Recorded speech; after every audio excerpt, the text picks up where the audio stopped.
नमस्ते साथियों। आज जो टॉपिक करने वाले हैं हम अव्यय टॉपिक इसको पढ़ेंगे। और आज की जो पीडीएफ है वो दो किताबों की है, वासुदेव नंदन प्रसाद की और कामता प्रसाद गुरु की। दोनों को मिला करके इस टॉपिक को पूरा कवर किया है। जैसे कि अगर ये हम पहला पेज देखें तो वासुदेव नंदन प्रसाद की बुक से है, क्योंकि इसमें एकदम जो मुख्य पॉइंट है वो देख के रखा है। जो कामता प्रसाद गुरु वाली बुक है उसमें उसमें कुछ टॉपिक में कुछ जो पॉइंट है उसमें बहुत ज्यादा थ्योरी है जो कि काम की नहीं है।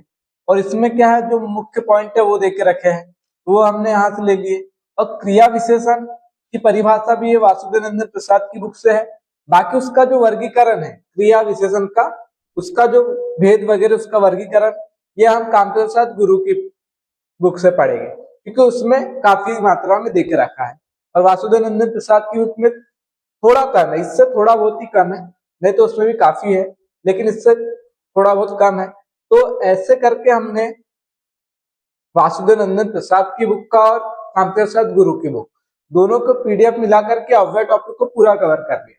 अब ये जो पीडीएफ है इसके बाहर अव्यय टॉपिक से कोई प्रश्न नहीं जाएगा, है ना। अभी तक जो भी प्रश्न आए हैं वो भी आपको इसमें मिल जाएगी। जो भी अभी तक पुरानी परीक्षाएं हुई है, 2018 की हो या 21 की हो या अभी 2025 की हो, उसमें भी आपको इसमें से अव्यय से जो भी प्रश्न बने हैं, क्रिया विशेषण से जो भी प्रश्न बने हैं, तो उसके उदाहरण आपको इसमें देखने को मिल जाएंगे। चलिए तो हम पहले अव्यय देख लेते हैं। तो अव्यय में हम अव्यय तो पढ़ेंगे, उसके साथ में उसके कार्य और उसके भेद इसको पढ़ेंगे। तो इसमें अव्यय की परिभाषा देखते हैं। अव्यय ऐसे शब्द को कहते हैं जिसके रूप में लिंग, वचन, पुरुष, कारक इत्यादि के कारण कोई विकार उत्पन्न नहीं होता, है ना। क्या बोला है कि इसमें लिंग, वचन, पुरुष, कारक, वचन, इनके कारण कोई परिवर्तन नहीं होता, उसको अव्यय कहते हैं। क्योंकि अव्यय बना ही किससे है? व्यय मतलब क्या होता है? व्यय करना मतलब खर्च कर देना। अ लगा दिया तो इसका विलोम बन गया अव्यय। अब ये जो कि खर्च ना हो सके, जिसमें परिवर्तन ना हो सके, ठीक है, तो यही है कि जिसमें कोई विकार उत्पन्न नहीं होता उसको क्या कहते हैं? अव्यय कहते हैं। और इसी के आधार पर अव्ययभाव समास बना है। जैसे उसमें अव्यय उपसर्ग लग गया तो उसके बाद उसमें कोई परिवर्तन नहीं होता है। ऐसे शब्द हर स्थिति में अपने मूल रूप में बने रहते हैं। जो अव्यय शब्द है वो हर स्थिति में किस में रहेंगे? अपने मूल रूप में रहेंगे, उसमें कोई परिवर्तन नहीं आएगा। जैसे कि क्योंकि अव्यय का रूपांतरण नहीं होता इसलिए ऐसे शब्द अविकारी होते हैं। अव्यय अगर पूछे आपसे विकारी है कि अविकारी, तो अविकारी है। इनका व्यय नहीं होता, अतः ये अव्यय है। जैसे जब, तब, अभी। अबे जब आप लड़की के साथ लगाओ, लड़के के साथ लगाओ, है ना, किसी भी काल में लगाओ, किसी भी स्थिति में लगाओ, जब का कोई रूप नहीं बदलेगा। जब जैसे का वैसा। अगर लड़का है तो इसका रूप बदल जाएगा, लड़के बन जाएगा। लेकिन जब है उसका कोई रूप, इसका रूप ही नहीं बदलेगा। जैसे जब हो गया, तब हो गया, अभी, उधर, वहां, इधर, कब, क्यों, वाह, आह, ठीक, अरे, और, तथा, एवं, किंतु, परंतु, बल्कि, इसलिए, अतः, अतएव, इनके कोई रूप नहीं बदलते, चूंकि, अर्थात इत्यादि। अव्यय के अंतर्गत क्रिया विशेषण। अब यहाँ पे देखना हमको, जो इसके जो भेद पढ़ना हमको वो मेन है, जिसमें से सबसे ज्यादा महत्वपूर्ण क्रिया विशेषण है, इससे अधिक प्रश्न बनते हैं। तो इसके अंतर्गत अव्यय के अंतर्गत क्या पढ़ना है? क्रिया विशेषण, संबंध बोधक, समुच्चय बोधक और विस्मयादि बोधक शब्दों का स्थान है। तो इसी को हमको पढ़ना है, अव्यय और क्रिया विशेषण।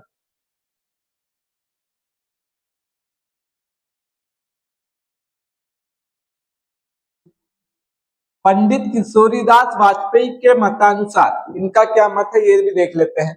हालांकि ऐसा मत वाला नहीं पूछा जाता है, लेकिन ये इसमें दिया है तो देख लेते हैं। अंग्रेजी के आधार पर सभी अवयवों को क्रिया विशेषण मान लेना उचित नहीं है। अंग्रेजी में क्या होता है? सभी जो अव्यय होते हैं उसको क्रिया विशेषण मान लेते हैं।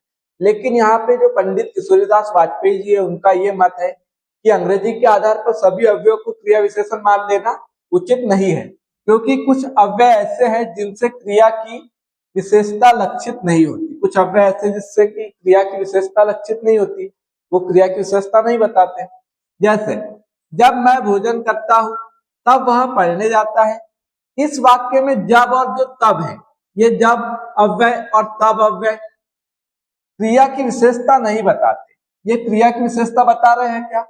नहीं बता रहे हैं, अतः इन्हें क्रिया विशेषण नहीं माना जा सकता। निम्नलिखित अव्यय क्रिया की विशेषता नहीं बताते, है ना। ये दोनों क्या कर रहे हैं? क्रिया की विशेषता नहीं बता रहे, तो यहाँ पे इसको क्रिया विशेषण नहीं मानना चाहिए। कालवाचक अव्यय देख लेते हैं। अब अव्यय के हम देख लेते हैं कि अव्यय में ये भी पूछा जा सकता है। अब आपको अभी तो हमने देखा कि अव्यय इतने हैं, है ना, ये सब जब तब अभी इधर उधर ये सब तो देख लिया। लेकिन इसमें आपसे ये पूछेगा कि जो अब है जब है ये कौन से प्रकार के अव्यय है, तो इसको देखना है हमको। जैसे कालवाचक अव्यय, इसमें समय का बोध होता है, जैसे आज, कल, तुरंत, पीछे, पहले, अब, जब, तब, कभी कभी, तब, अब से, नित्य, जब से, सदा से, अभी, कभी, आजकल, कभी। ये क्या कर रहे हैं? काल मतलब समय को दर्शा रहे हैं। अगर बोला कि कभी कभी जाते हैं, कभी कभी मतलब कोई समय है ना, कब जाओगे तो समय, काल को दर्शा रहे हैं।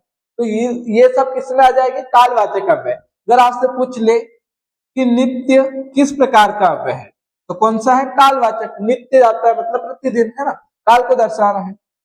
अब से ऐसी बात नहीं होंगी, अब से मतलब अभी से, अभी के समय को दर्शा रहा है। यहाँ पे आप क्या है? कालवाचक अव्यय है। ठीक है, ये हो गया। वहीं पे हम देखेंगे ऐसी बात सदा से होती आ रही है। यहाँ सदा से क्या है? कालवाचक अव्यय हो गया। वह कब आया मुझे पता नहीं, तो कब, तो यहाँ पे जो कब है वो कौन सा है? कालवाचक अव्यय है। स्थानवाचक अव्यय, जो स्थान को दर्शाए, इससे स्थान का बोध होता है। यहाँ, वहां, कहा, जहां, यहाँ से, वहां से, इधर उधर, इधर रखा, उधर रखा, वहां बैठा है, कहाँ बैठा है, तो ये सब क्या बता रहा है? किसी स्थान की तरफ संकेत कर रहा है ना। वह यहाँ नहीं है, यहाँ मतलब यहाँ की बात, मतलब स्थान को। वह कहा जाएगा, कोई स्थान की बात है। वह कोई नहीं है, वहां कोई नहीं है, तो ये स्थान को। जहां तुम हो वहां मैं हूं, तो जहां वहां भी क्या कर रहा है? स्थान को, तो ये किसमें आएंगे? स्थानवाचक अव्यय में आएंगे। दिशावाचक अव्यय, अभी चार देख के रखे, चारों प्रकार के चारों विकल्प बन जाएंगे, इसमें से कोई भी एक पूछ लेगा और आपको बताना रहेगा कि दिशावाचक है, स्थितिवाचक है, कालवाचक है या फिर स्थानवाचक। इससे इस प्रकार से प्रश्न बनते हैं। इससे दिशा का बोध होता है, इधर उधर, जिधर, दूर, परे, अलग, दाहिने बाएं, आर पार। अब यहाँ पे आपको ये ध्यान देना है कि यहाँ पे इधर उधर भी देख के रखा है इसमें, और इधर उधर इसमें भी देख के रखा है। तो इधर उधर अगर दोनों ऑप्शन में है तो आपको दिशावाचक में करना होगा, और दोनों नहीं है तब आप इसको स्थानवाचक में मान सकते हो, क्योंकि इधर मतलब किसी स्थान को दर्शा रहे हैं, और वैसे इधर और उधर मतलब किसी दिशा को भी दर्शा रहे हैं। तो ये आपको विकल्प के अनुसार इसको चुनना होगा। ठीक है, और यहाँ पे इधर उधर क्या दिया? साथ में ही देख के रखा है ना। ये साथ में आ गए, अब दोनों ऑप्शन में है तो स्थानवाचक। ठीक है, अगर कहा जाए वाक्य कि वह इधर उधर रख दो, है ना, वह सामान इधर उधर रख दो, तब ये क्या करेगा? स्थान को दर्शाएगा, है ना। इधर उधर से यहाँ पे अब किसी दिशा को नहीं दर्शा रहा है। ठीक है, अगर ये अकेला है कि इधर रख दो या उधर रख दो, तब किस में आएगा? ये दिशावाचक में। ठीक है, तो वाक्य में आपको समझना है, अगर दोनों आ गए तो फिर ये आप समझ जाओ कि दिशा को नहीं, किसी स्थान को दर्शा रहा है। ठीक, इस प्रकार से। स्थितिवाचक अव्यय, नीचे, ऊपर, तले, सामने, बाहर, भीतर। अब ये क्या कर रहा है? स्थिति को दर्शा रहा है कि नीचे की स्थिति है, ऊपर रखना है ना, तले, सामने, बाहर, भीतर। तो ये किसमें आएगा? जब आपसे पूछ लिया कि भीतर किस प्रकार का अव्यय है, ऑप्शन में स्थितिवाचक, दिशावाचक, स्थानवाचक, कालवाचक, तो क्या करना है आपको? भीतर कौन सा? स्थिति वाचक अव्यय। तो इसमें से इस प्रकार से प्रश्न बन सकते हैं। अव्यय के भेद देखेंगे। सामान्यतः अव्यय के चार भेद हैं। सामान्यतः कितने? चार भेद हैं। क्रिया विशेषण, संबंध बोधक, समुच्चय बोधक और विस्मय आदि बोधक। ठीक है, स्वामी निगमानंद परमहंस जी के अनुसार तक, भर, मात्र, वैसा, सा, आजकल, परसों आदि अव्यय नहीं है, क्योंकि इनके आगे कारक की विभक्ति का प्रयोग होता है। तो ये एक प्रकार से इनके अनुसार मत जो देख रखा है तो वो है, तो ये प्रश्न इससे नहीं बनेगा। अब क्रिया विशेषण को पढ़ते हैं। हमने देख लिया अव्यय के मुख्यतः 4 भेद है, तो चारों में से पहला भेद हम क्रिया विशेषण पढ़ेंगे। तो क्रिया विशेषण की परिभाषा आपको पता होनी चाहिए। जिस शब्द से क्रिया विशेषण या दूसरे क्रिया विशेषण की विशेषता प्रकट हो उसे क्रिया विशेषण कहते हैं। अब आपको इतनी सी परिभाषा पता है कि जिससे किसी क्रिया की विशेषता बताई जाती है उसे क्रिया विशेषण कहते हैं, है ना। यहाँ का बीच की जो लाइन है ये पॉइंट हमने नहीं पढ़ा है, तो ये अगर ऐसी की ऐसी परिभाषा आ जाए तो आप टकरा सकते हो कि ये सही है या गलत, है ना। और होता ऐसे ही है कि जो पॉइंट बनते कथन बनते डायरेक्ट ये जो लाइनें होती है वही उठा के रख देते हैं इस किताबों से। अब देखो, राम धीरे धीरे टहलता है, राम वहां टहलता है, राम अभी टहलता है। इन वाक्यों में यहाँ धीरे धीरे है, राम वहां और राम अभी, है ना। तो ये इस प्रकार से, तो धीरे धीरे वहां और अभी राम के टहलने, टहलना क्या है, क्रिया की विशेषता बता रहा है। टहलना की विशेषता धीरे धीरे, कैसा टहलता है तो धीरे धीरे टहलता, कहा तो वहां पे, कहा टहलता है, कब टहलता है तो अभी टहलता है। तो ये क्या कर रहा है, क्रिया की विशेषता बता रहा है, इसलिए क्रिया विशेषण है। ये क्रिया विशेषण अविकारी विशेषण भी कहलाते हैं। इसको अविकारी विशेषण कह सकती हूँ कि धीरे धीरे, वहां, कहा, अभी, इसमें कोई विकार नहीं होता, कोई परिवर्तन नहीं होगा। आप राम की जगह सीता कर दो तो सीता धीरे धीरे टहलती है, तो यहाँ पे टहलते टहलता की जगह टहलती हो जाएंगे, लेकिन धीरे धीरे में कोई परिवर्तन नहीं होगा। तो इसको क्या कहते हैं, अविकारी विशेषण भी कहते हैं। ये पॉइंट भी बन सकता है ना, ये कथन के रूप में पॉइंट बन सकता है कि क्या पूछा, क्रिया विशेषण अविकारी विशेषण भी कहलाते हैं। बताइए कथन सही है या गलत है। इसके अतिरिक्त क्रिया विशेषण दूसरे क्रिया विशेषण की विशेषता बताता है। एक तो क्रिया की विशेषता बताता है और क्या, क्रिया विशेषण की भी विशेषता बताता है। जैसे वह बहुत धीरे चलता है। अब यहां देखिए, इस वाक्य में जो बहुत है क्रिया विशेषण है, क्योंकि यह दूसरे क्रिया विशेषण धीरे की विशेषता बता रहा है। अब यहाँ आपको समझना है कि चलता कैसा चलता है तो धीरे, तो ये जो धीरे है ये क्रिया विशेषण है, किसकी विशेषता, क्रिया की बता रहा है। लेकिन जो बहुत है ये किसकी बता रहा है, ये क्रिया विशेषण, जो धीरे क्रिया विशेषण उसकी बता रहा है। तो इसको भी क्या कहेंगे, क्रिया विशेषण। जैसे कि हम विशेषण विशेष से पढ़ते हैं तो उसमें क्या पढ़ते हैं कि अगर विशेषण की विशेषता बताते हैं तो उसको प्रविशेषण कहते हैं, है ना, विशेषण वाले टॉपिक में। लेकिन यहाँ पे प्रक्रिया विशेषण नहीं कहेंगे, है ना, ऐसा कोई प्रकार नहीं होता है, क्रिया विशेषण नहीं कहेंगे इसको भी, ठीक है। जैसे कि देखो,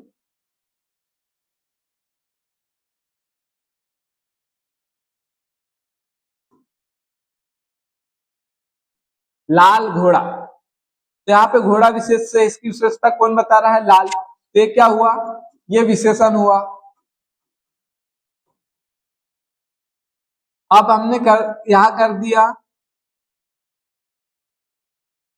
बहुत लाल घोड़ा, तब जो बहुत है ये लाल विशेषण की विशेषता बता रहा, तो इसको क्या कहेंगे, हम प्रविशेषण कहेंगे, ठीक है। तो वही कंडीशन यहाँ पे है। यहाँ क्रिया चलता की विशेषता धीरे बता रहा, तो इसको क्या कहते हैं हम, क्रिया विशेषण। और ये क्रिया विशेषण की विशेषता कौन बता रहा, बहुत शब्द, तो इसको हम प्रक्रिया विशेषण नहीं कहेंगे, क्योंकि ऐसा कोई प्रकार होता ही नहीं है, ठीक है। इसको भी हम क्या कहेंगे, क्रिया विशेषण, है ना। ऐसा मत कर देना कि विशेषण की विशेषता बताने वाले को प्रविशेषण कहते हैं तो क्रिया विशेषण की विशेषता बताने वाले को प्रक्रिया विशेषण कहेंगे, ऐसा नहीं होता है। दोनों को ही क्या कहते हैं, क्रिया विशेषण ही कहते हैं। ये परिभाषा में भी हमने देख लिया।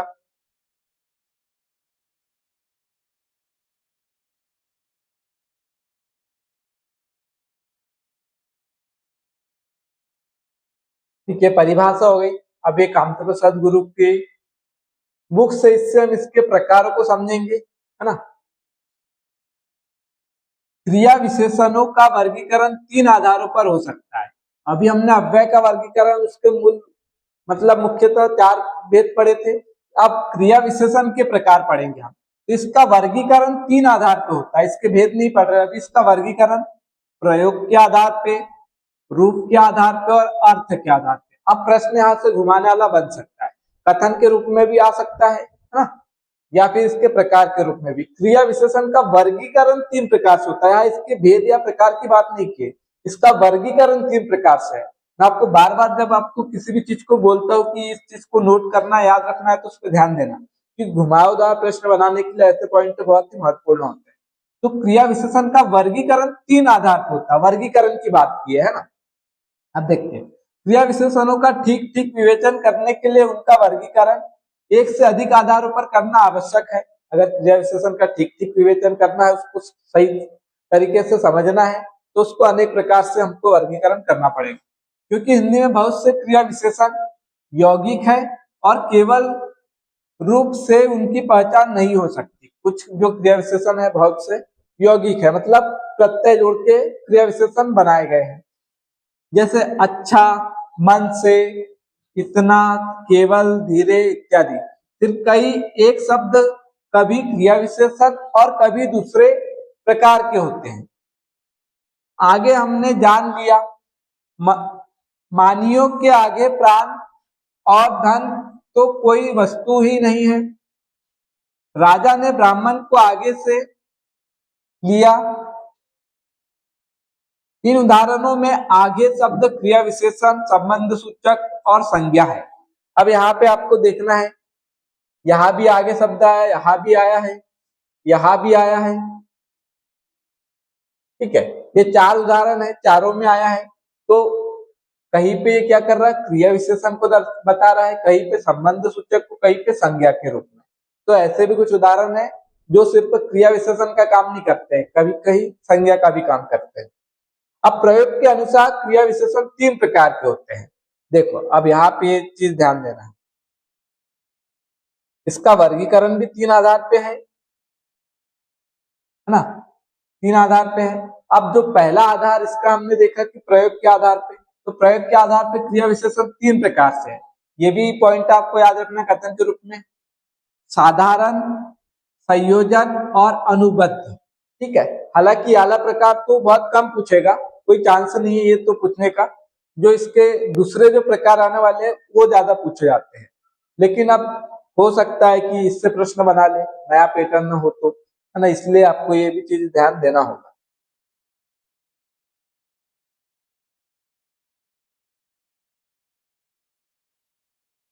जिन क्रिया विशेषणों का प्रयोग किसी वाक्य में स्वतंत्र होता है उन्हें साधारण क्रिया विशेषण कहते हैं। हाय अब मैं क्या करूं, बेटा जल्दी जाओ, अरे वह सांप कहाँ गया। तो यहाँ पे जिन भी क्रिया विशेषणों का प्रयोग स्वतंत्र होता है उसको क्या कहते हैं हम, साधारण क्रिया विशेषण कहेंगे। ठीक है, जिनका संबंध किसी उपवाक्य के साथ रहता है उन्हें संयोजक क्रिया विशेषण कहते हैं। जब रोहिता रोहिताश्व ही नहीं तो मैं जी के क्या करूंगी। अब यहाँ पे आपको समझना है कि जो वाक्य है, साधारण वाक्य, मिश्रित वाक्य, उसी प्रकार से ये भी है। साधारण में क्या होगा कि इसमें एक ही वाक्य रहेगा, उसमें वो स्वतंत्र रूप से क्या होगा, प्रयोग होगा अव्यय। जैसे यहाँ पे है इस वाक्य में, हाय अब मैं क्या करूं, है ना, बेटा जल्दी जाओ। तो यहाँ पे क्या है, किसी से जुड़ा नहीं, आश्रित नहीं है, और यहाँ पे उपवाक्य से जुड़ा रहेगा, है ना, किसी एक उपवाक्य से। जैसे जब रोहिताश्व ही नहीं तो मैं जी के क्या करूं। तो यहाँ पे जब रोहिताश्व, अब ये वाक्य इस उपवाक्य से जुड़ा हुआ है। ठीक है, जहां अभी समुद्र है वहां पर किसी समय जंगल था। तो ये एक उपवाक्य हो गया, एक ये हो गया, ये दोनों आश्रित है ना। तो अब आपको ये समझना है कि जहां सरल वाक्य ना हो, आश्रित मिश्र वाक्य दिखे आपको, तो वहां आपको समझना है कि वहां पे जो भी क्रिया विशेषण आएगा वो कौन सा कहलाएगा, संयोजन क्रिया विशेषण कहलाएगा। कौन सा कहलाएगा, संयोजन क्रिया विशेषण। ठीक है, संयोजन या फिर संयोजक। संयोजक क्रिया विशेषण जब जहां जैसे जो जितना संबंधवाचक सर्वनाम जो से बनते हैं और उसी के अनुसार दो वाक्यों को मिलाते हैं। अब ये किससे बने हैं, संबंधवाचक सर्वनाम से बने हैं। तो संबंधवाचक सर्वनाम एक वाक्य को दूसरे वाक्य से जोड़ता है ना। तो ये हो गया। अनुबद्ध क्रिया विशेषण वे हैं जिनका प्रयोग अवधारण के लिए किसी भी शब्द भेद के साथ हो सकता है। जैसे यह तो किसी ने धोखा ही दिया है।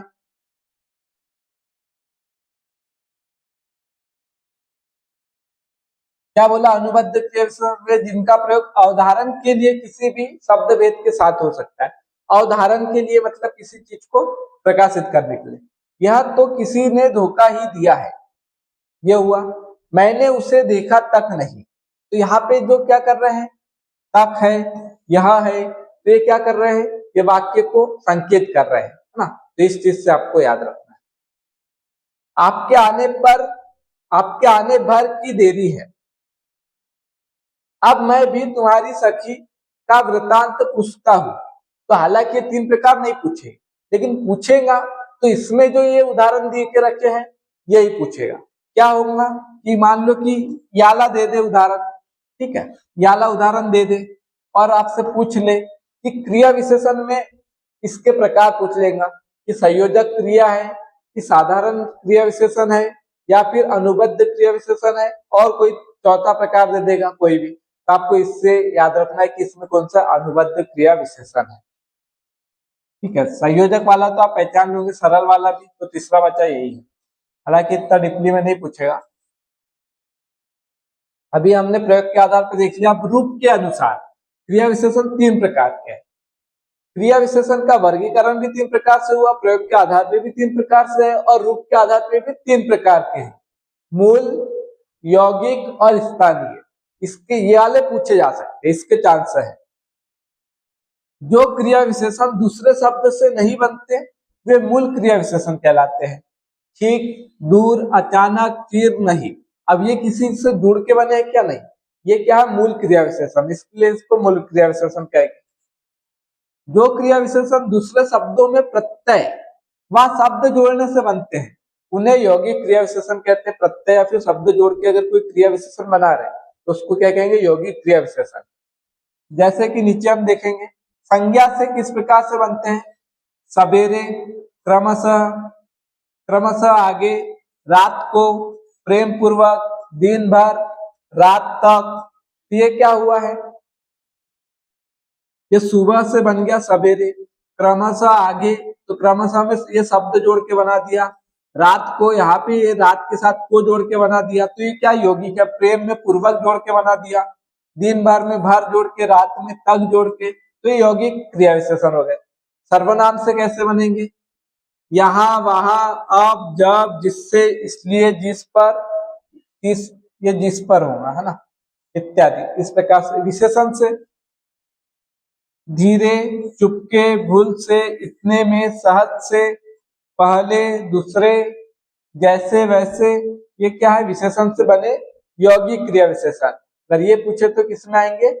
यौगिक क्रिया विशेषण। जहां वहां क्या करते? यौगिक को दर्शाते, अब, जब, जिससे, है ना, इसलिए, जिस पर। तो ये क्या है? जिस और से बना है, इसलिए, इस और लिए से बना है, ये जिस और पर से बना है। ठीक है, धातु से आते, करते, देखते हुए, चाहे, लिए, मानो, बैठे हुए, इनमें या तो प्रत्यय जुड़े हैं या कोई शब्द जुड़ के क्या हुए? यौगिक क्रिया विशेषण बने। अब वैसे जहां तक, कब का, ऊपर को, झट से, वहां पर। ये पूछ सकता है वहां पर कौन सा क्रिया विशेषण है? मूल है या फिर यौगिक है या फिर साधारण है या फिर स्थानीय है? तो यौगिक क्रिया विशेषण हो जाएगी। क्रिया विशेषण के साथ निश्चय जानने के लिए बहुधा ई या ही लगाते हैं। अब, अभी, यहाँ, यही, आते, आते ही, पहले, पहले ही, ये क्या है? निश्चय जानने के लिए, है ना, एकदम निश्चय। पहले ही हो गया क्या? मतलब कंफर्म बताओ। ठीक है, अब का अभी हो जाता है, भी लगा के अभी हुआ, है ना। तो इस प्रकार से निश्चय जानने के लिए किसको लगाते हैं? ई या फिर ही लगाते हैं। अब संयुक्त क्रिया विशेषण नीचे लिखे शब्दों के मेल से बनते हैं। संज्ञा में द्विरुक्ति से घर घर, संज्ञा की क्या करें? अगर उसको पुनरावृत्ति करते हैं ना तो उससे घड़ी घड़ी, बीचों बीच, हाथों हाथ, ये हो जाएगा। अगर आपसे पूछ ले घड़ी घड़ी कौन सा क्रिया विशेषण है, तो संयुक्त क्रिया विशेषण है। ठीक है। दो भिन्न संज्ञाओं के मेल से रात दिन, साज सवेरे, घर बाहर, देश विदेश, ये भी संयुक्त क्रिया विशेषण में आएगा। देश विदेश में कौन सी क्रिया विशेषण है, तो कौन सी रहेंगी, संयुक्त क्रिया विशेषण। विशेषण की द्विरुक्ति से एकाएक, ठीक ठीक, साफ साफ, ये हो गया। क्रिया विशेषणों की द्विरुक्ति से धीरे धीरे, जहां जहां, कब कब, कहां कहां, बकते बकते, बैठे बैठे, पहले पहल, ये।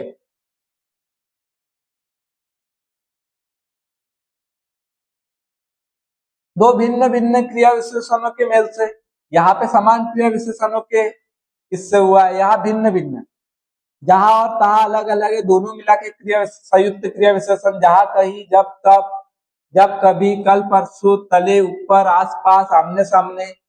दो समान अथवा असमान क्रिया विशेषण के बीच में न रखने से भी बनता है, कभी ना कभी, कहीं ना कहीं, कुछ ना कुछ, तो ये क्या होगा, ये भी संयुक्त क्रिया विशेषण। अनुकरणा अनुकरण वाचक शब्दों की द्विरुक्ति से गटगट, तड़ातड़, सटासट, धड़ाधड़। आपसे पूछ ले कि धड़ाधड़ में बताओ कौन सी क्रिया विशेषण है, तो संयुक्त क्रिया विशेषण। संज्ञा विशेषण के मेल से एक साथ, एक बार, दो बार, हर घड़ी, जबरदस्ती, लगातार। पूछ ले जबरदस्ती में कौन सी क्रिया विशेषण है, तो संयुक्त क्रिया विशेषण।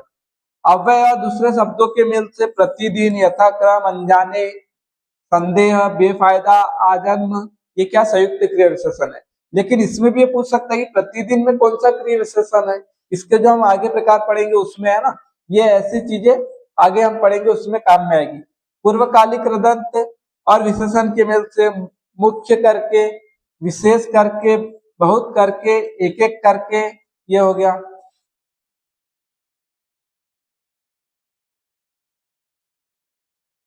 जब हम क्रिया विशेषण के रीतिवाचक, स्थानवाचक, ये जो प्रकार पढ़ेंगे, ये सबसे ज्यादा महत्वपूर्ण है, इससे प्रश्न बनते हैं। दूसरे शब्द भेद जो बिना किसी रूपांतरण के क्रिया विशेषण के समान उपयोग में आते हैं, उन्हें स्थानीय क्रिया विशेषण कहते हैं। अब ये हम उसका तीसरा वाला प्रकार पढ़ रहे हैं। ये शब्द किसी विशेष स्थान ही में क्रिया विशेषण होते हैं। संज्ञा से कैसे, तुम मेरी मदद पत्थर करोगे, तुम मेरी मदद पत्थर करोगे, वह अपना सिर पड़ेगा। यहाँ क्या बोला है, दूसरे शब्द भेद जो बिना किसी रूपांतरण के क्रिया विशेषण के समान उपयोग में आते हैं, लेकिन स्थानीय क्रिया विशेषण कहलाते हैं। उन्हें ही क्या कहते हैं, स्थानीय क्रिया विशेषण।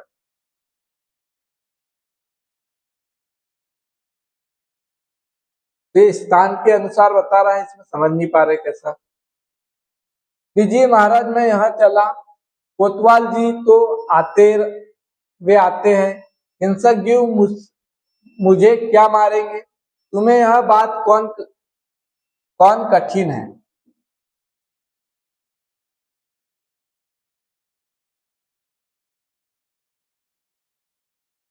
स्थानीय क्रिया विशेषण मतलब स्थान से संबंधित होना चाहिए, है ना। दूसरे शब्द भेद जो बिना किसी रूपांतरण के क्रिया विशेषण के समान उपयोग में आते हैं, उन्हें स्थानीय क्रिया विशेषण कहते हैं। ये शब्द किसी विशेष स्थान ही में क्रिया विशेषण होते हैं, किसी विशेष स्थान में ही ये क्रिया विशेषण का काम करते हैं। जैसे कि तुम मेरी मदद पत्थर करोगे, यहाँ पत्थर क्या कर रहा है, क्रिया विशेषण का काम। वह अपना सिर पड़ेगा, तो यहाँ पे जो सिर आया, ये क्रिया विशेषण का काम कर रहा है, और किसी विशेष अर्थ में ये काम करता है, इसलिए इसको क्या कहते हैं, स्थानीय क्रिया विशेषण। ठीक है। इसमें से सिर्फ आपको इसकी परिभाषा याद रखना है, ये हो सके तो इससे परिभाषा बनेगा, बाकी इससे प्रश्न नहीं बनेगा। सर्वनाम लीजिए महाराज, मैं यहाँ चला, कोतवाल जी तो वे आते हैं, हिंसक जीव मुझे क्या मारेंगे, तुम्हें यह बात कौन कठिन है, इत्यादि। विशेषण, स्त्री सुंदर सीता है, मनुष्य उदास बैठा है, लड़का कैसा कूदा, सब लोग सोए पड़े थे, चोर पकड़ा हुआ आया, हमने इतना पुकारा। पूर्वकालिक रुदंत, तुम दौड़कर चलते हो, लड़का उठकर भागा। तो ये जो ये लाइनें की है ना, ये क्या है, ये है स्थानीय क्रिया विशेषण। हिंदी में कई एक संस्कृत और कुछ उर्दू क्रिया विशेषण भी है। ये शब्द तत्सम तद्भव दोनों प्रकार के होते हैं। ये संस्कृत वाले हैं तो इसको पढ़ने की आवश्यकता नहीं है, फिर भी इसको देख लेते हैं। अकस्मात, अन्यत्र, कदाचित, प्रायः, बहुधा, पुनः, वृथा, व्यर्थ, वस्तुतः, संप्रति, सैने, सहसा, सर्वत्र, सर्वदा, सर्वथा, साक्षात, ये क्या है? क्रिया विशेषण है ना। तद्भव वाले देखेंगे आज, कल, परसों, बार बार, बारंबार, ये बार बार है ना। आगे, साथ, सामने, सतत, ये क्या है? क्रिया विशेषण है। हो सकता है अकस्मात पूछ ले कि कौन सा शब्द है ना, तो क्रिया विशेषण में आएगा। उर्दू क्रिया विशेषण भी इस प्रकार से, शायद, जरूर, बिल्कुल, अक्सर, फौरन, बाला बाला, ये क्या है? उर्दू के क्रिया विशेषण है। ठीक है, हिंदी में तो आएंगे नहीं, तो ये आपको याद रखना है। हमेशा, सही, नगीच, जल्दी, खूब, आखिर, ये हो गए। अर्थ के अनुसार क्रिया विशेषण के नीचे लिखे 4 भेद होते हैं। अब ये वाला सबसे महत्वपूर्ण है और इसी के प्रकार को पूछा जाता है परीक्षा में। ठीक है, अर्थ के अनुसार, अर्थ के अनुसार कितने हैं? 4 है। बाकी के अनुसार 3-3 देखे हमने, लेकिन अर्थ के अनुसार 4 है और ये चारों ही मुख्य है। ये चारों ही पूछे जाते हैं। स्थानवाचक, कालवाचक, परिमाणवाचक और रीतिवाचक, ये पूछे जाते हैं चारों। ठीक है, तो यहाँ देखेंगे स्थानवाचक क्रिया विशेषण के 2 भेद है। अर्थ के अनुसार क्रिया विशेषण के 4 भेद है, उसमें स्थानवाचक के भी कितने हैं? 2 है। ठीक है, स्थानवाचक के देखते हैं, स्थितिवाचक और दिशावाचक। स्थानवाचक के 2 है, स्थितिवाचक और दिशावाचक। स्थितिवाचक जहां वहां, यहाँ वहां, जहां कहा तहां, आगे पीछे, ऊपर नीचे, तले, सामने, साथ, बाहर, भीतर, पास, निकट, समीप, सर्वत्र, अन्यत्र, ये किस में आएंगे? स्थितिवाचक में आएंगे। अगर पूछ ले कि सर्वत्र कौन सा क्रिया विशेषण है, ये चारों ऑप्शन में दे दे तो स्थानवाचक आएगा, और स्थानवाचक में भी अगर ये ऑप्शन दे दे स्थितिवाचक और दिशावाचक, तो उसमें किस में आएगा? स्थितिवाचक में आएगा। दिशावाचक, तो दिशावाचक तो आप समझ जाओगे, दिशा दर्शा, इधर उधर, है ना, इधर उधर, किधर, जिधर, किधर, दूर, परे, अलग, बाएं, आर पार, इस तरफ, उस तरफ, चारों ओर, ये क्या कर रहा है? एक दिशा को निर्धारित कर रहा है। तो ये किसमें आएंगे? इतने जो विशेषण है ये क्रिया दिशावाचक क्रिया विशेषण में और स्थानवाचक में, है ना। आपसे पूछ ले कि अलग कौन सा क्रिया विशेषण है, अगर ये चारों ऑप्शन में दे दे, ये है ना, ये चारों ऑप्शन में दे तो स्थानवाचक, अगर उसमें ये भी ऑप्शन में दे तो ये दिशावाचक में आ जाएगा। अलग किस में आएगा? दिशावाचक में। ऐसे प्रश्न बने, या तो ये शब्द किसी वाक्य में दे दे और पूछ ले कि इसमें कौन सा क्रिया विशेषण है।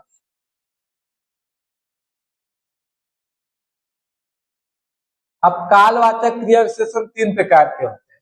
अभी हमने स्थानवाचक देखे 2 प्रकार के, अब कालवाचक देख रहे हैं तो 3 प्रकार के होते हैं। समयवाचक, अवधिवाचक, पौनः, पुण्यवाचक। समयवाचक आज, कल, परसों, तरसों, नरसों, अब, जब, कब, तब, अभी, कभी, फिर, तुरंत, सवेरे, पहले, पीछे, प्रथम, निदान, आखिर, इतने में। ये है सबसे महत्वपूर्ण निदान, ये याद रखने वाला है ना। निदान ये काम होते रहता है। अब ये हम अधिकतर इसका प्रयोग नहीं कर पाते हैं, इसलिए हमको नहीं पता है ना। तो ये क्या कर रहा है? समय को बता रहा है। अवधिवाचक आजकल, नित्य, सदा, सतत, निरंतर, अब तक, कभी कभी, कभी ना कभी, अभी भी, लगातार, दिन भर, कब का, इतनी देर। तो ये इसमें प्रकार शायद ही पूछेगा, पर आपको ये पता होना चाहिए कि क्रिया विशेषण में कालवाचक है, स्थानवाचक है, रीतिवाचक है ना। तो इस प्रकार से आपको याद रखना पड़ेगा कि अगर ये पूछ ले निदान कौन सा क्रिया विशेषण है, कालवाचक, स्थानवाचक, दिशावाचक, है ना, या रीतिवाचक, तो आपको पता होना चाहिए कि निदान कौन सा है? कालवाचक है। इसमें से अगर सबसे हटके है तो ये है। पौनः, पुण्यवाचक, बार बार, बारंबार, बहुधा, अक्सर, प्रतिदिन, ये पूछा जा सकता है। प्रतिदिन या हर रोज, दोनों ही शब्द पूछ ले तो ये कालवाचक क्रिया विशेषण को दर्शाते हैं। कालवाचक में भी पौनः पुण्यवाचक को दर्शाएगी। घड़ी, कई बार, पहले, फिर, एक दूसरे, तीसरे, इत्यादि, हर बार, हर दफे, तो प्रतिदिन के साथ में इसको जोड़ रहे हैं ना, प्रतिदिन, हर रोज, हर बार, हर दफे, ये सब कालवाचक क्रिया विशेषण। परिमाणवाचक क्रिया विशेषण को देखेंगे अब हम। परिमाणवाचक क्रिया विशेषण से अनिश्चय संख्या व परिमाण का बोध होता है। अभी हमने कालवाचक देखा, अब हम कौन सा देख रहे हैं? कालवाचक में इसी समय की बात होती है, काल है ना, आज, कल, परसों, अभी, भी, लगातार, है ना, तो समय को दर्शा रहा है। ठीक है, अब यहाँ देखें परिमाणवाचक क्या होता है? जो परिमाण को दर्शाए, है ना, अनिश्चित संख्या व परिमाण का बोध। जैसे कि अधिकता बोधक, ये किसका? परिमाणवाचक का भेद है, लेकिन ये भेद वाला शायद ही पूछेगा, है ना, इतना डिप्टी नहीं पूछता है। इसमें बस आपको ये पूछ ले कि अति जो है वो कौन सा क्रिया विशेषण है, कालवाचक, स्थानवाचक, या परिमाणवाचक, या रीतिवाचक। तो कौन सा है? परिमाणवाचक। बहुत, अति, बड़ा, भारी, बहुतायत से, बिल्कुल, सर्वथा, निरा, खूब, पूर्णतः, निपट, अत्यंत, अतिशय। तो आपको याद रखना है कि जो निपट है ये क्या है? क्रिया विशेषण का भी काम करता है।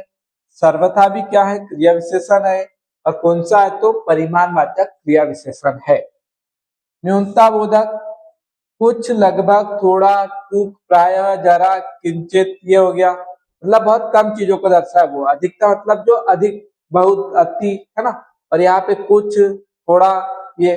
पर्याप्त, पर्याप्तिवाचक, केवल, बस, काफी, यथेष्ट, चाहे, बराबर, ठीक, अस्तु, इति। तो यहाँ पे आपको ये नहीं भी याद रहा तो भी चल जाएगा, लेकिन ये पता होना चाहिए कि ये जो भी उदाहरण है टुक है। अगर आपसे पूछ ले कि टुक कौन सा क्रिया विशेषण है, तो परिमाणवाचक क्रिया विशेषण। तुलनावाचक देखेंगे, अधिक, कम, इतना, उतना, जितना, कितना, बढ़कर, और ये तुलनावाचक। श्रेणीवाचक, थोड़ा थोड़ा, क्रम क्रम से, बारी बारी से, तिल तिल, एक एक करके, यथाक्रम। यथाक्रम किसमें आ जाएगा? ये पूछा जा सकता है, तो यथाक्रम हमको लगेगा कि रीतिवाचक में आना चाहिए, है ना, लेकिन ये किसमें आएगा? इस श्रेणीवाचक में, और वो भी परिमाणवाचक क्रिया विशेषण में आएगा यथाक्रम। ठीक है, जो जो पॉइंट शब्द ऐसे लग रहे हैं जहां आप फंसोगे वो मैं आपको बार बार बता दे रहा हूँ, अंडरलाइन कर दे रहा हूँ। अब देखते हैं रीतिवाचक क्रिया विशेषण। रीतिवाचक क्रिया विशेषण, रीतिवाचक क्रिया विशेषणों की संख्या गुणवाचक विशेषणों के समान अनंत है। क्रिया विशेषणों के न्याय सम्मत वर्गीकरण में कठिनाई होने के कारण इस वर्ग में उन सब क्रिया विशेषणों का समावेश किया जाता है जिनका अंतर्भाव पहले कहे हुए वर्गों में नहीं हुआ। अभी जो हमने जितने भी देखे उसमें नहीं हुआ, और बाकी जो बच गए वो सब किसमें आएंगे? रीतिवाचक में। रीतिवाचक क्रिया विशेषण नीचे लिखे हुए अर्थों में आते हैं। प्रकार में देखेंगे, ऐसे, वैसे, कैसे, जैसे तैसे, मानो, यथा, तथा, धीरे, अचानक, सहसा, अनायास, व्यथा, सहज, साक्षात, श्वेत, श्वेत, योही, होले, पैदल। अब ये याद रखना है कि होले अगर पूछ ले तो कौन से इसमें आ जाएगा? ये किसमें आएगा? रीतिवाचक क्रिया विशेषण। कौन सा? रीतिवाचक में आएगा। स्वयं, स्वतः, परस्पर, आप ही आप, एक साथ, एकाएक, मन से, ध्यानपूर्वक। ध्यानपूर्वक किसमें आएगा? रीतिवाचक में। संदेह, सुखेन, रीत्यानुसार किसमें आएगा? रीतिवाचक में। क्योंकर, यथाशक्ति, यथाशक्ति किसमें आएगा? ये आएगा रीतिवाचक में। और यथाक्रम किसमें आएगा? ये आएगा परिमाणवाचक में। इसमें ऐसे में आप टकरा सकते हो, इसलिए इसको बहुत अच्छे से याद रखना। हंसकर, फटाफट, तड़ातड़, फट से, उल्टा, केन केन प्रकारेण, अकस्मात, की बहुना, प्रत्युक्त। अकस्मात भी किसमें आएगा? रीतिवाचक में आएगा। निश्चित वाला देखेंगे, अवश्य, सही, सचमुच, निसंदेह, बेशक, जरूर, अलबत्ता, मुख्य करके, यथार्थ में, वस्तुतः, दरअसल, अनिश्चय। रीतिवाचक देखेंगे, कदाचित या शायद, है ना। बहुत करके, यथासंभव किसमें आएगा? रीतिवाचक में आएगा। ठीक है, यथासंभव, यथाशक्ति, दोनों रीतिवाचक में है, लेकिन यथाक्रम किसमें है? परिमाणवाचक में। स्वीकार, हाँ, जी, ठीक, सच, ये रीतिवाचक। इसलिए, क्यों, काहे को, न, नहीं, मत, ये सब रीतिवाचक के भेद है। ठीक है, तो रीतिवाचक के हो गए, ये इतर रह गया अवधारणा वाला। तो, हो, भी, मात्र, भर, तक, सा, ये भी किसमें आएंगे, रीतिवाचक में आएंगे। यौगिक क्रिया विशेषण दूसरे शब्द में नीचे लिखे शब्द अथवा प्रत्यय जोड़ने से बनते हैं। यौगिक क्रिया विशेषण तो हमने आगे पढ़ भी लिया है, उसमें कुछ या तो शब्द जोड़ के बनाते हैं या फिर प्रत्यय जोड़ के, है ना। तो संस्कृत के कुछ देख लेते हैं, जैसे पूर्वक जोड़ के बनाते हैं, ज्ञान पूर्वक, प्रेम पूर्वक। तो यहाँ से आप क्रिया विशेषण तो पढ़ ही रहे हैं, साथ में आपको ये भी याद रखना, अगर आपसे पूछ ले प्रेम पूर्वक में कौन सा प्रत्यय है, तो पूर्वक है। ज्ञान पूर्वक में पूर्वक है। वश में क्या है, तो यहाँ पे विधि में वश है, विधिवश में वश है, भयवश में भी वश निकल जाएगा। इन सुखेन, इनके, प्रकारे, मन, मनसावाचक, मरना। कृपया में अगर पूछ ले कौन सा प्रत्यय, तो या निकाल देना। बहुता में या निकाल देना। अनुसार में अनुसार निकल जाएगा, आदित्यानुसार, शक्यानुसार, तः, स्वतः, वस्तुतः, स्वतः, स्वभावतः। दा, सर्वदा में दा निकल जाएगा, सदा में भी दा निकल जाएगा। अब सदा में पूछ ले कि कौन सा है, तो आप सोचेंगे इसमें सद और आ हो सकता है, लेकिन इसमें दा निकलेगा, है ना। यदा में भी दा निकलेगा, कदा में भी दा निकलेगा, बहुधा में धा, सत धा, नव धा, क्रमशः में स, अक्षर, ये भी स, एकत्र में त्र प्रत्यय निकल जाएगा, सर्वत्र में भी त्र, अन्यत्र में भी त्र, सर्वथा में था निकल जाएगा, अन्यथा में था निकल जाएगा, पूर्वतः में वत निकल जाएगा, स्वदत में भी वत निकल जाएगा, चित में कदाचित, किंचित, क्वचित, मात्र में पल मात्र, नाम मात्र, लेस मात्र, है ना। इस प्रकार से यौगिक क्रिया विशेषण है। करिए इसमें से कोई उदाहरण पूछ ले कि इसमें कौन सा क्रिया विशेषण है, तो यौगिक क्रिया विशेषण है। ठीक है, अब ये वासुदेव प्रसाद की बुक से इसका अगला प्रकार हम देखेंगे।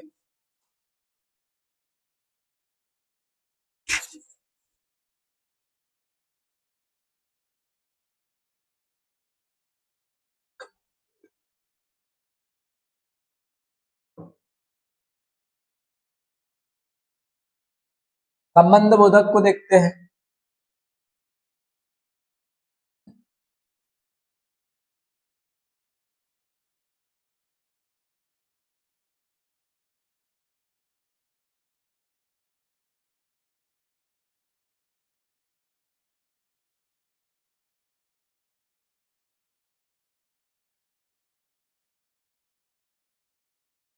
क्रिया विशेषण हो गया, आप संबंध बोधक अव्यय को देखेंगे। हम जो अव्यय किसी संज्ञा के बाद आकर उस संज्ञा का संबंध वाक्य के दूसरे शब्द से दिखाता है, उसे संबंध बोधक कहते हैं। जो अव्यय किसी संज्ञा के बाद आकर, है ना, ऐसा अव्यय जो संज्ञा के बाद आए और उस संज्ञा का संबंध, जिस संज्ञा के बाद आएगा उस संज्ञा का संबंध वाक्य के दूसरे शब्द से दिखाए, ना, दूसरे शब्द से दिखाए, उसको संबंध बोधक अव्यय कहते हैं। यदि यह संज्ञा न हो तो वही अव्यय क्रिया विशेषण कहलाएगा। अगर वहां संज्ञा नहीं रही तो फिर क्रिया विशेषण कहलाएगा। जैसे धन के बिना किसी का काम नहीं चलता, नौकर गांव तक गया, रात भर जागना अच्छा नहीं होता। यहाँ बिना, तक, गांव तक, रात भर, है ना, संबंध बोधक है। ये वाक्य में अगर पूछ ले कि ये वाक्य ऐसे देगा, यही तो उठा के तीनों में से कोई उठा के देते हैं ना। तो नौकर गांव तक गया, तो इसमें क्या संबंध बोधक अव्यय है, क्या है, संबंध बोधक अव्यय, क्रिया विशेषण नहीं है। ठीक है, इन वाक्य में बिना शब्द धन संज्ञा का संबंध बता रहा है। धन के बिना, अब ये धन संज्ञा के बाद में आया है ना, और इसका संबंध इससे जोड़ रहा है। नौकर गांव तक गया, ठीक है, तो ये गांव की विशेषता बता रहा है। ठीक है, ये इस प्रकार से, तो ये कहा थे हम, बिना शब्द धन संज्ञा का संबंध चलता क्रिया से जोड़ता है। तक गांव का संबंध और गया से और भर रात को जागना क्रियार्थक संज्ञा से जोड़ता है। तो यहाँ पे परिभाषा के अनुसार क्या है कि संज्ञा के बाद आता है अव्यय, तो धन ये संज्ञा, इसके बाद ये बिना अव्यय आया, ये गांव संज्ञा, इसके बाद तक अव्यय आया, रात संज्ञा, उसके बाद में भर अव्यय आया, और ये क्या कर रहे हैं, दूसरे संबंध वाक्य के दूसरे शब्द से जोड़ रहा है ना। और ये क्या कर रहा है, धन का संबंध यहाँ से चलता से जोड़ रहा है, काम नहीं चल सकता से। ये गांव का संबंध तक गया से जोड़ रहा है। भर रात का संबंध किससे जोड़ रहा है, जागना से जोड़ रहा है। इस प्रकार से है ना, तो जब जोड़ रहा है तो ये संबंध बोधक है। अगर यहाँ पे धन और गांव और रात यहाँ संज्ञा नहीं होती और कुछ होता तो फिर ये क्रिया विशेषण कहलाते हैं ना। बिना तक फिर क्या हो जाते, क्रिया विशेषण हो जाते हैं। ठीक है, अब संबंध बोधक के भेद देख लेते हैं। ये भेद याद इसलिए रखना चाहिए क्योंकि ये कथन के रूप में पूछे जा सकते हैं। प्रयोगार्थ व्युत्पत्ति के अनुसार संबंध बोधक अव्यय के निम्नलिखित भेद है। संबंध बोधक के प्रयोग के आधार पर दो भेद है, संबंध और अनुबंध। अर्थ के आधार पर 13 भेद है और उत्पत्ति के आधार पर मूल संबंध बोधक और यौगिक संबंध बोधक। ठीक है, तो कथन ऐसा बन सकता है कि उत्पत्ति के आधार पे संबंध बोधक अव्यय के 3 भेद है, वो कथन गलत हो जाएगा। उसके 2 भेद है, मूल संबोधक और यौगिक संबोधक। इस प्रकार से अब इसको देखेंगे, संबंध संबंध बोधक संबद्ध संबंध बोधक। ऐसे संबंध बोधक शब्द संज्ञा की विभक्तियों के पीछे आते हैं, जैसे धन के बिना, नर की नाई। तो यहाँ पे क्या याद, ये बिना और जो नाई है ये क्या है, संबंध बोधक। इसके बाद है ये संज्ञा है और इसके विभक्ति के बाद आए, है ना। ऐसे शब्द संज्ञा की विभक्ति के पीछे आते हैं। ये संज्ञा की विभक्ति है, नर की विभक्ति है, ये धन की विभक्ति के है, इसके बाद में आया है, तो इसको संबद्ध संबंध बोधक कहते हैं। इतना डीपली नहीं पूछेगा, लेकिन पूछा तो इसलिए आपको ये याद होना जरूरी है। अनुबद्ध संबंध बोधक, ऐसे संबंध बोधक अव्यय संज्ञा के विकृत रूप के बाद आते हैं। किनारे तक, क्या बोला, विकृत रूप के बाद, संज्ञा के विकृत रूप। ये क्या है, किनारा होता है, इसका विकृत मतलब परिवर्तन होकर क्या हुआ, किनारे बन गया, ये विकृत हो गया, इसमें विकार आ गया, है ना। इसके बाद में आया है तक यहाँ पे, तो ये क्या कहलाएगा, अनुबद्ध संबंध बोधक। सखी, सखिया होता है तो सखियो हो गया, तो ये क्या हो गया, सहित, ये आया। कटोरे, बाहर, पुत्रो समेत, पुत्र समेत नहीं आया है ना, तो यहाँ पुत्रो आया। तो जहां पे क्या होगा, जो संज्ञा का अगर रूप परिवर्तन हो रहा है, उसमें विकार आ रहा है और उसके बाद अगर कोई अव्यय है तो क्या कहलाएगा, अनुबद्ध संबंध बोधक। ठीक है, अगर ये उदाहरण दे दे, पूछ ले कि इसमें से कौन सा क्रिया विशेषण है, तो इसमें कौन सा संबंध बोधक है ना। क्रिया विशेषण नहीं, कौन सा अव्यय है, तो संबंध बोधक अव्यय है। अब अर्थ के अनुसार संबंध बोधक अव्यय के 13 भेदों के उदाहरण देखते हैं। यह अर्थ के अनुसार, अभी हमने प्रयोग के आधार पर देख लिया, अब अर्थ के अनुसार 13 देख लेते हैं। इसके 13 प्रकार कौन से है भेद। कालवाचक, जो समय को आगे पीछे, बाद, पहले, पूर्व, अनंतर, पश्चात, उपरांत, लगभग। आपसे पूछ ले कि पश्चात में बताइए कि कौन सा संबंध बोधक अव्यय है, और आपको ऑप्शन में चारों दे दे, है ना, तो कौन सा है इसमें, कालवाचक। प्रश्न ऐसे बन सकते हैं। स्थानवाचक, यहाँ पे इस कालवाचक में भी आया है, इसमें भी आया है, ये भी सेम है। ये दोनों आपको फिर विकल्प के अनुसार करना पड़ेगा, है ना। या तो ये दोनों विकल्प में नहीं देंगे या फिर वाले ऑप्शन नहीं देंगे जो दूसरे देंगे। नीचे, तले, सामने, पास, निकट, भीतर, समीप, नजदीक, यहाँ, बीच, बाहर, परे, दूर, ये स्थानवाचक संबंध बोधक अव्यय है। दिशावाचक अव्यय, और, तरफ, पार, आर पार, आसपास, प्रति, एक, इसको दर्शाते संबंध बोधक अव्यय।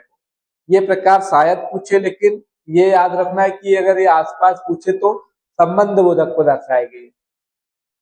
साधनवाचक, द्वारा, जरिए, हाथ, मार्फत, बल, कर, जबानी सहारे। हेतुवाचक, लिए, निमित्त, वास्ते, हेतु, खातिर, कारण, मारे, चलते। ये हेतुवाचक याद रखना है, हेतु में कोई कारण होना चाहिए, कोई है ना रीजन होना चाहिए। तो लिए, किस लिए भाई, किस निमित्त से, किस कारण, किस वास्ते, किस हेतु, किस खातिर, है ना। इस प्रकार से आप पहचान सकते हो। विषयवाचक, बाबत, निस्बत, विषय, नाम, लेखे, जान, भरोसे। व्यतिरेकवाचक, सिवा, अलावा, बिना, बगैर, अतिरेक, रहित। व्यतिरेक में याद रखना है कि जो अलगाव दर्शाए, है ना। जैसे उसके सिवा अलगाव दर्शा रहा, अलावा, उसके बिना, है ना, बगैर, तो ये क्या कर रहा है, अलगाव को दर्शा रहा है। विनियम, विनिमय वाचक, पलटे, बदले, जगह, एवज। सादृश्य वाचक, समान, तरह, भांति, नाई, बराबर, तुल्य, योग्य, लायक, सदस्य, अनुसार, अनुरूप, अनुकूल, देखा देखी, सरीखा, सा, ऐसा ना। ये सिर्फ आपको एक एक बार आप पढ़ लो बस। विरोधवाचक, विरुद्ध, खिलाफ, उल्टे, विपरीत। ऑप्शन के अनुसार अगर ये आ भी गया इससे प्रश्न तो आप बना लोगे ऑप्शन के अकॉर्डिंग, है ना। अगर विरोध आ गया और ये आपको दिया है विरोधावाचक तो आप समझ जाओगे कि विरोधावाचक जिसमें विरोध हो तो विरुद्ध का अर्थ विरोध करना होता है। सहचरवाचक, संघ, सहचर मतलब तो साथ में चरे, है ना, चरण करे। साथ, समेत, सहित, पूर्वक, अधीन, स्वाधीन, बस। संग्रहवाचक, तक, लौस, पर्यंत, भर, मात्र। तुलनावाचक, अपेक्षा, बनिस्बत, आगे, सामने। अब उत्पत्ति के अनुसार दो भेद है, इसको देख लेते हैं। यहाँ से आपको सिर्फ एक कथन के रूप में इसके प्रकार पूछ सकता है ना, कि संबंध बोधक अव्यय के अर्थ के अनुसार कितने प्रकार है, तो 13 है। उत्पत्ति के अनुसार 2 है ना, इस प्रकार से। मूल संबंध बोधक, बिना, पर्यंत, नाई, पूर्वक। और यौगिक संबंध बोधक, संज्ञा से, पलटे, पलट से क्या बन गया, पलट संज्ञा से पलटे बन गया। लेखे, अपेक्षा, मार्फत। विशेषण से तुल्य, समान, उल्टा, ऐसा, योग्य। क्रिया विशेषण से ऊपर, भीतर, यहाँ, बाहर, पास, परे, पीछे। क्रिया से लिए, मारे, चलते, कर, जाने। इस प्रकार से यौगिक संबंध बोधक बन गए। अब समुच्चय बोधक को देखेंगे। अव्यय में सबसे ज्यादा जरूरी क्या है, क्रिया विशेषण और उसके भेद, ठीक है। और ये इसलिए पढ़ रहे कि हो सकता है इससे प्रश्न बने, तो ये पता होना चाहिए। ऐसा पद अव्यय जो क्रिया या संज्ञा की विशेषता न बताकर, समुच्चय बोधक क्या बोल रहा है, ऐसा अव्यय जो क्रिया या संज्ञा की विशेषता न बताकर, क्रिया और संज्ञा की विशेषता न बताकर एक वाक्य या पद का संबंध दूसरे वाक्य या पद से जोड़ता है। समुच्चय बोधक क्या है, संज्ञा और क्रिया की विशेषता नहीं बताता है। ये क्या करता है, एक वाक्य को दूसरे वाक्य से इसके संबंध को जोड़ता है, समुच्चय बोधक कहलाता है। जैसे आंधी आई और पानी बरसा, तो यहाँ पे कोई किसी की विशेषता नहीं बता रहा है। आंधी आई, ये वाक्य को जो और आया है, ये पानी बरसा, इसको जोड़ रहा, और क्या कर रहा है, दो वाक्यों को जोड़ रहा, और किसी की ना कोई संज्ञा की विशेषता बता रहा है ना ही कोई क्रिया की विशेषता बता रहा है ना। यहाँ और अव्यय समुच्चय बोधक है, क्योंकि यहाँ पद दो वाक्य आंधी आई पानी बरसा को जोड़ता है। समुच्चय बोधक अव्यय पूर्व वाक्य का संबंध उत्तर वाक्य से जोड़ता है। इसी तरह समुच्चय बोधक अव्यय दो पदों को भी जोड़ता है। दो और दो चार होते हैं, है ना। ये पद को भी जोड़ता है और वाक्य को भी जोड़ता है, ठीक है। समुच्चय बोधक जो अव्यय है वो पद को भी जोड़ता है और वाक्य को भी जोड़ता है। समुच्चय बोधक के भेद देख लेते हैं। इस अव्यय के मुख्य भेद देख लो। समुच्चय बोधक के भेद ये आ सकते कथन में दो प्रकार से, समाधिकरण और व्यधिकरण। अब समानाधिकरण के 1 2 3 4 भेद है और व्यधिकरण के इसके भी 1 2 3 4 है। ये आप आसान हो गया याद रखने के लिए। समुच्चय बोधक के 2 है, इतना ही याद रहे तो काफी है, इसके अंदर के भेद नहीं पूछेगा, ठीक है। तो इसके 2 भेद समाधिकरण और व्याधिकरण, इनको देख लेते हैं। जिन पदों या अवयव द्वारा मुख्य वाक्य जोड़े जाते हैं उन्हें समानाधिकरण समुच्चय बोधक कहते हैं। इसके 4 उपभेद है ना, जो है तो यहाँ पे हम देख लेंगे। संयोजक और, व, एवं, तथा, ये क्या करेंगे, किसी भी अवयव द्वारा मुख्य वाक्य को जोड़ेंगे। क्या करेंगे, जो मुख्य वाक्य और, व, एवं, तथा, अगर ये किसी मुख्य वाक्य को जोड़ रहे हैं तो क्या कहलाएंगे, समानाधिकरण समुच्चय बोधक। विभाजक या, वहां, अथवा, किवा, की, चाहे, चाहे ना, ना की, नहीं तो। विरोधार्थ, विरोध दर्शक, पर, परंतु, किंतु, लेकिन, मगर, वरन, बल्कि। ये क्या कर रहा है, किसी दो वाक्य रहेंगे उसको जोड़ेंगे लेकिन उसमें विरोध प्रदर्शित करेंगे, है ना, कि तुम आते परंतु तो ये क्या कर रहा है, विरोध प्रदर्शित कर रहा है, विभाजक है ना, मतलब उसको अलग अलग, या तो खाना खाओ या जाओ, तो या क्या कर रहा है, उसका विभाजन कर रहा है। संयोजक क्या करेगा, उसको मिलाएगा, जोड़ेगा, है ना। परिमाण दर्शक, इसलिए, सो, अतः, अतएव, ये हो गया। जिन पदों या अवयव के मेल से एक मुख्य वाक्य में एक या अधिक आश्रित वाक्य जोड़े जाते हैं उन्हें व्यधिकरण समुच्चय बोधक कहते हैं। इसमें क्या बोला है कि ऐसा अव्यय जो एक मुख्य वाक्य में एक या अधिक मिश्रित वाक्य जोड़ दे उसको क्या कहेंगे, व्यधिकरण समुच्चय बोधक। इसके भी चार भेद है। तो देखें, कारणवाचक, क्योंकि, जो कि, इसलिए कि। कारणवाचक क्योंकि, भाई कारण बताओ क्या है ना, जो कि तो कारण हो गया। उद्देश्यवाचक की, जो, ताकि, इसलिए कि। संकेतवाचक जो, तो, यदि, तो, यद्यपि, तथापि, चाहे, परंतु, की। स्वरूपवाचक की, जो, यथार्थ, यानी, मान। ठीक है, इसमें प्रकार नहीं भी पूछेगा, ये तो नहीं पूछेगा, पर ये अगर आपसे पूछ ले ना कि जो कि आया है और इसमें ये समुच्चय बोधक में पूछ ले तो आपको पता होना चाहिए कि समुच्चय बोधक में आ जाता है। विस्मय आदि बोधक अव्यय,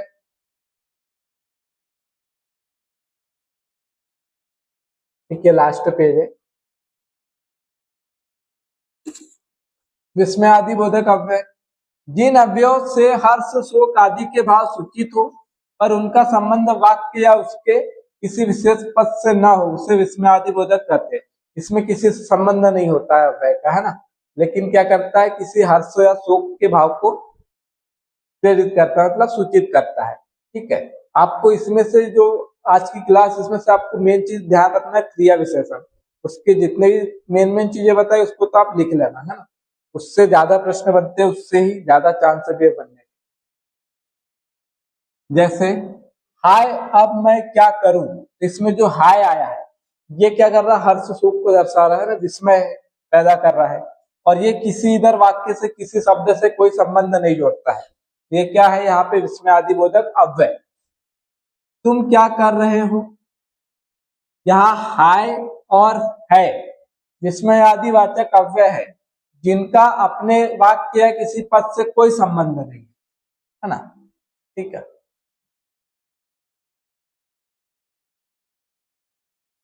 व्याकरण में विस्मय आदि बोधक अव्यय का कोई विशेष महत्व नहीं है। इससे शब्दों या वाक्यों के निर्माण में कोई विशेष सहायता नहीं मिलती। इनका प्रयोग मनोभाव को तीव्र रूप से प्रकट करने के लिए होता है। अब मैं क्या करूं, इस वाक्य में पहले हाय जोड़ा जा सकता है। यहाँ से ये पॉइंट बन सकता है कि जो विस्मय आदि बोधक अव्यय है उनका प्रयोग मनोभाव को तीव्र रूप में प्रकट करने के लिए होता है। यहाँ पे क्या कर सकते, तीव्र की जगह यहाँ पे धीमा कर सकते हैं कि जो विस्मय आदि बोधक अव्यय उसका प्रयोग वाक्य को के मनोभाव को धीरे करने के लिए होता है। तो इस प्रकार से वाक्य गलत बना सकते हैं ना, तो ये आपको याद रखना है कि इसका प्रयोग तीव्र करने के लिए, जो मनोभाव है उसको तीव्र करने के लिए होता है। ठीक है, विस्मय आदि बोधक के निम्नलिखित भेद है। हर्ष बोधक, अब ये तो आपको पता है, हर्ष मतलब कि आहा कितना अच्छा दृश्य है, तो खुशी से बोल रहा है कोई, वाह वाह, धन्य धन्य, जय, शाबाश, तो शाबाशी किसी को खुशी से दी जाती है, तो हर्ष बोधक। शोक बोधक, जहां पे एकदम शोक का भाव, आह क्या हो गया है ना, हा हा, हाय, त्राही त्राही, ये किसी शोक के भाव में प्रकट होते हैं। आश्चर्य बोधक, वाह, है, ये, ओहो, क्या, क्या, ये कैसे हो गया है ना, ये सब किसको दर्शाते हैं, आश्चर्य को। अनुमोदन बोधक, ठीक, वाह, शाबाश, हाँ हाँ, अच्छा। ठीक है, तो यहाँ शाबाश इसमें भी आया है। अब शाबाश बोलने वाले पे डिपेंड करता है ना किस अर्थ में बोल रहा है वो।